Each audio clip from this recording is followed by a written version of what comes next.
आजपासून देशात जीएसटीचे नवे दर लागू, देशात बचत उत्सव सुरू होणार, पंतप्रधान मोदींच्या देशवासियांना शुभेच्छा.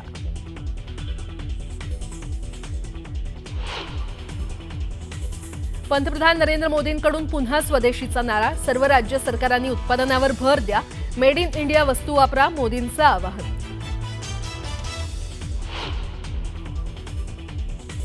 जीएसटीमध्ये कपात हे क्रांतिकारी पाऊल, मुख्यमंत्री फडणवीसांनी मानले पंतप्रधान मोदींचे आभार, आत्मनिर्भर भारताकडे वाटचाल असल्याची फडणवीसांची प्रतिक्रिया.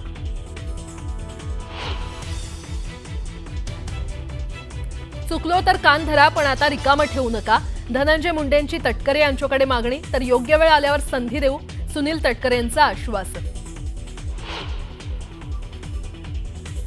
राज्यभरात आजपासून शारदीय नवरात्रोत्सवाला सुरुवात, देवीच्या मंदिरांमध्ये दर्शनासाठी भाविकांची गर्दी. न्यूज 18 लोकमतवर जागर आदिशक्तीचा. आणि आशिया कपमधील सुपर 4च्या दुसऱ्या सामन्यात भारतानं पाकिस्तानला चारली धूळ, 6 विकेट राखत मिळवला दणदणीत विजय.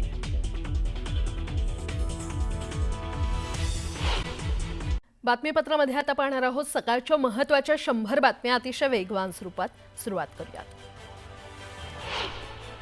शिवसेना उबाठा पक्षाचे आमदार गजानन लवटे यांनी दर्यापुरात मंत्री माणिकराव कोकाटे यांचं स्वागत केलं. याचा व्हिडिओ सोशल मीडियावर व्हायरल होत असून राजकीय वर्तुळात जोरदार चर्चा सुरू आहे.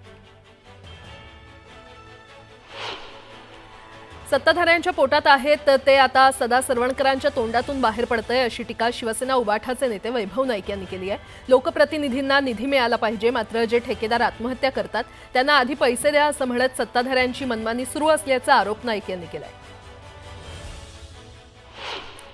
आम्ही ओबीसी मधूनच आरक्षण घेणार असा इशारा मनोज जरांगे यांनी दिलाय. ओबीसी नेते लक्ष्मण हाकेंवरही जरांगे यांनी निशाणा साधला. हाकेंना आम्ही महत्त्व देत नाही असं जरांगे म्हटले. भीमराज सेनेचे प्रमुख राजाभाऊ थाटे यांनी लक्ष्मण हाकेंवर जोरदार निशाणा साधला. लक्ष्मण हाके नावाचा मनोरुग्ण समाजात तेढ निर्माण करतोय, अनुसूचित जातीच्या आरक्षणात हस्तक्षेप केला तर महाराष्ट्रात फिरू देणार नाही असा इशारा राजाभाऊ थाटे यांनी दिलाय. जालन्यातील मंठ्यात मराठा आंदोलकांनी अॅडव्होकेट गुणरत्न सदावर्तेंना काळे झेंडे दाखवले. जालन्यातून नांदेडच्या दिशेने जात असताना मराठा आंदोलकांनी काळे झेंडे दाखवत घोषणाबाजी करून सदावर्तेंचा निषेध नोंदवला. मनोज जरांगे 2 समाजात तेढ निर्माण करत असल्याचा आरोप करत वकील गुणरत्न सदावर्तेंनी जशास तसं उत्तर देण्याचा इशारा दिलाय. जरांगेंनी मुख्यमंत्र्यांवर केलेल्या टीकेचाही सदावर्ते यांनी समाचार घेतला. गुणरत्न सदावर्ते हिंगोली जिल्ह्यामध्ये दाखल होताच मराठा आंदोलकांनी त्यांचा ताफा अडवण्याचा प्रयत्न केला. औंढा हिंगोली महामार्गावर येळेगाव सोळंके इथे मराठा समाज बांधवांकडून घोषणाबाजी करण्यात आली.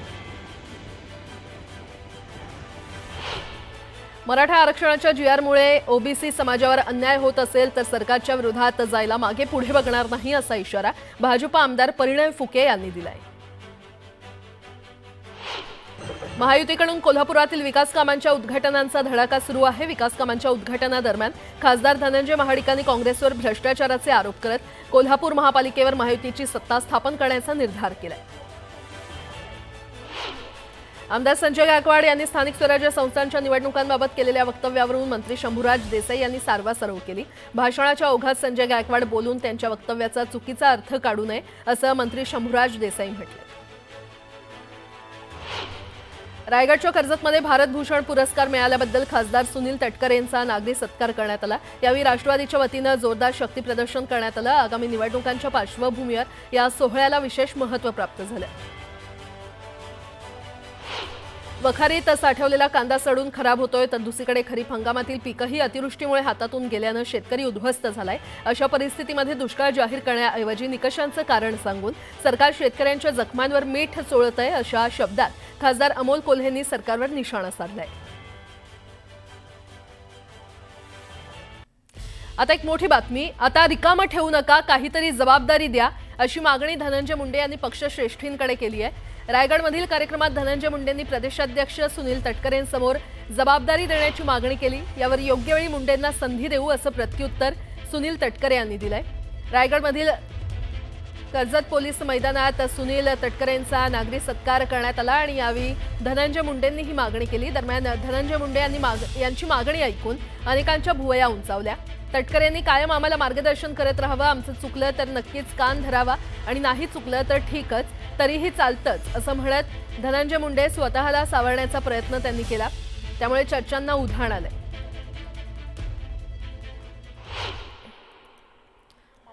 ओ अमोल सर, मार्गदर्शन करत राहावं, चुकलो तर कान धरावा, नाही चुकलो तर चालतं। पण आता रिकामं ठेवू नका।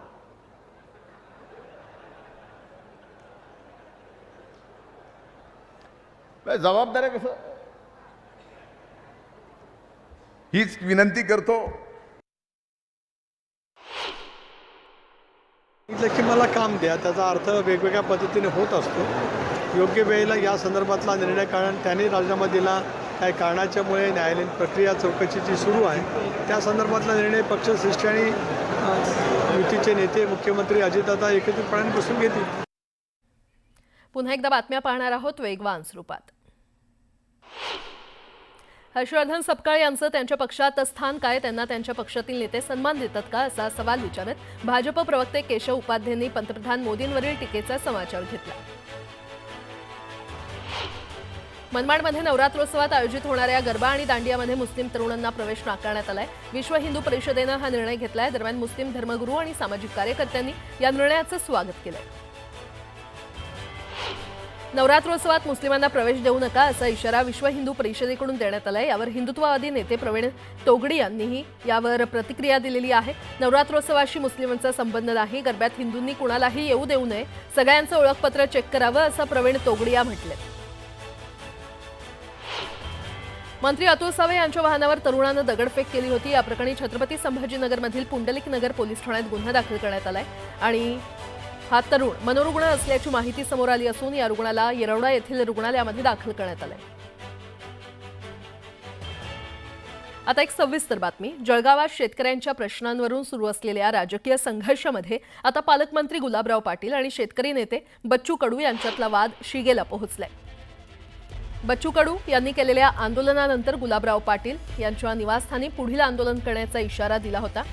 यावर पालकमंत्री पाटील यांनी शुक्रवारी धरणगाव येथील एका कार्यक्रमात बच्चू कडूंना थेट आव्हान दिले। किमान 7 गुन्हे दाखल केलेले आहेत आणि त्यांना असं वाटतं का एक हा गुन्हा दाखल झाला तर बच्चू कडू थांबणार आहे, उलट आता जास्त ताकदीनं लागू। आता आम्ही ते फाटक तोडलं त्या कलेक्टरच्या हिसाला, आता तिथल्या पालकमंत्र्याच्या घरापर्यंत आमचा मोर्चा जाईल। बच्चू भाऊ म्हणले की गुलाबराव पाटलाच्या घरी मोर्चा काढेल, तू येणार काका पाहिजे इथं देख तू ही जाव एक सगळा गाव मा। बच्चू भाऊ म्हणले की गुलाबराव पाटलाच्या घरी मोर्चा काढेल, तू येणार काका पाहिजे इथं देख तू ही जाव एक सगळा गाव मा। गुलाबरावचं प्रेम कमळावर वाढलेलं आहे। मला वाटतं एवढा चांगला गुलाब सोडून तुम्ही कमळाच्या पाठीला लागले गुलाबराव।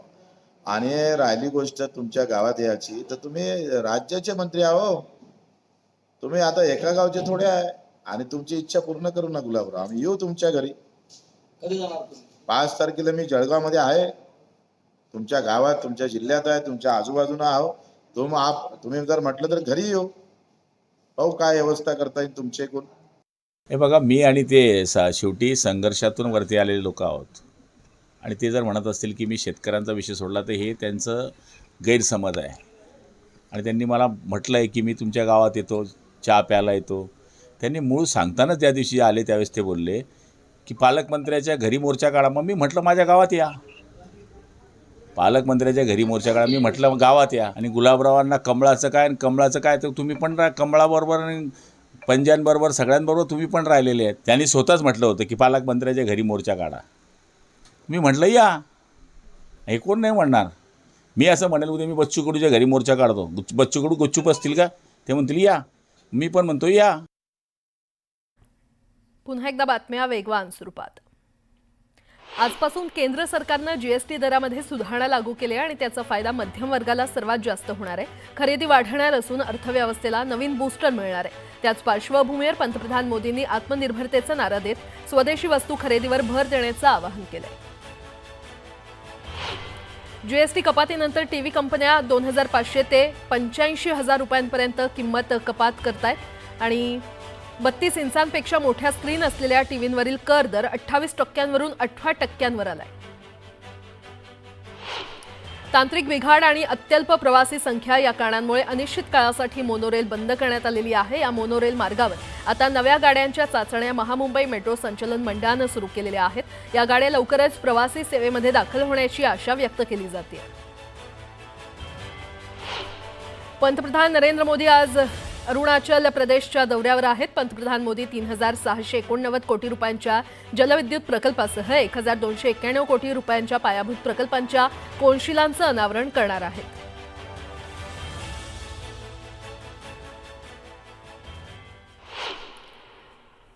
आता एक सविस्तर बातमी. धाराशिव जिल्ह्यासह भूम तालुका परिसराला पुन्हा एकदा रात्री पावसानं झोडपून काढले. बाणगंगा आणि रामगंगा नद्यांचा संगम असल्यानं गावच्या अवतीभोवती पाणी शिरलंय, तर साडेसांगवी गावात लोक अडकले असून गावाला पाण्यानं वेढा दिलाय. दरम्यान भूमनगर रोडवर एक महिला आपल्या पत्र्याच्या शेडमध्ये झोपली होती. मात्र मध्यरात्री अचानक पाऊस सुरू झाल्यानं शेडमध्ये पाणी जाऊन महिलेचा मृत्यू झालाय. भूम परिसरातला पावसाचा हा पहिला बळी ठरलाय, तर अनेक जनावरं देखील पाण्यामध्ये वाहून गेल्याची माहिती आहे. आणि या संदर्भात अधिक माहिती देत आहेत आमचे प्रतिनिधी बालाजी निरफळ आपल्यासोबत जोडले गेलेले आहेत. बालाजी, भूम तालुक्यामध्ये देखील पावसाचा हाहाकार पाहायला मिळतोय, काय सद्यस्थिती? प्राजक्ता, गेली अनेक दिवसापासून जर बघितलं तर धाराशिव जिल्ह्यात विशेषतः भूम परांडा तालुक्यात पाऊस हा जो आहे तो जोरदार पद्धतीने बरसतो आहे. मागं हा पाऊस बरसला होता, मात्र 2 दिवसाची विश्रांतीनंतर काल रात्री पुन्हा जो आहे तो भूम तालुका असेल किंवा आता जी माहिती मिळते ती परांडा तालुक्याची जोरदार पाऊस झाला आहे. भूम तालुक्यातील पहिली परिस्थिती बघितलं तर साडेसांगवी हा जो बाणगंगा आणि रामगंगा ह्या नद्याचा परिसर आहे, या गावाला पाण्यानं वेढलं होतं आणि ही गावकरी जे आहे ते रात्री आपला जीव वाचून एका कोपऱ्याला बसले होते. मात्र पोलिसांचा महसूल आता तिथं त्यांच्याशी संपर्क झाला असून पाणी कमी झाल्यामुळे या गावातील लोकांना बाहेर काढण्याचं काम प्रशासन सध्या करत आहे. तर अशीच परिस्थिती आता आपल्याला परांडा तालुक्यातली सुद्धा बघायला मिळते. लाखेबुके म्हणून एक गाव आहे, त्या गावात गावकरी जे आहे ते एका बिल्डिंगवरती चढून बसलेले आहेत आणि 10 गावकरी दुसऱ्या ठिकाणी अडकलेले आहेत. लाखेबुके परांडा तालुक्यातली परिस्थिती अतिशय गंभीर आहे. तशीच भूम परिसरातली ही जी वारेवाडीची एक वयोवृद्ध महिला आपल्या शेडमध्ये झोपली होती, रात्री तिच्या शेडमध्ये पाणी हे जाऊन त्या महिलेचा, वयोवृद्ध महिलेचा, वाऱ्यास आहे त्या महिलेचं नाव आहे, तिचा देखील मृत्यू झाला आहे. हा पहिला बळी आहे. प्राजक्ता, दुसरं जर बघायला गेलं तर प्रामुख्यानं भूम तालुका हा पशुपालकांचा तालुका म्हणून ओळखलं जातं. याच्यात जनावरांची संख्या मोठी आहे. लोकांनी आपल्याला प्रत्यक्षात शेतकऱ्यांनी फोन करून जी माहिती दिली आहे, आमच्या डोळ्यात देखत आमची गोठ्यात बांधलेली जनावरं ती वाहून गेलेली आहेत. आता जी माहिती मिळते ते 150च्या जवळपास जनावरं जी आहे ती पाण्यात वाहून गेलेली आहेत. ना भूतो ना भविष्य अशी परिस्थिती सध्या भूम आणि परांडा तालुक्यात पाहायला मिळते. 70 वर्ष कधी आम्ही पाऊस बघितला नव्हता. एवढं पाणी नदीसारखं, नदीपेक्षा महापूर जो आहे तो सध्या गावखेड्यात दिसतो आहे. त्यामुळे लाखेबुके इथं प्रशासन सध्या गावात नागरिकांच्या संपर्कात आहे. तर साडेसांगवी येथील लोकांना बाहेर काढून त्यांनाही कुठेतरी सुखरूप बाहेर काढण्याचा प्रयत्न करतो. मात्र प्राजक्ता, जसं आता दिवस उजवडतं तसं पावसाचं हे विदारक रूप किंवा नुकसानीचे आकडे जे आहेत ते समोर येत आहेत. आपण त्याच्या बाबतीत निश्चित माहिती घेऊन आणि ज्या पद्धतीचं सध्या हे आहे पाण्याची परिस्थिती आहे तिथंही नागरिकांनी काळजी घेणं देखील गरजेचं आहे. प्रशासनाकडून आवाहन केलं जात आहे. प्राजक्ता, बालाजी, अपडेट घेत राहू. तुर्तास धन्यवाद.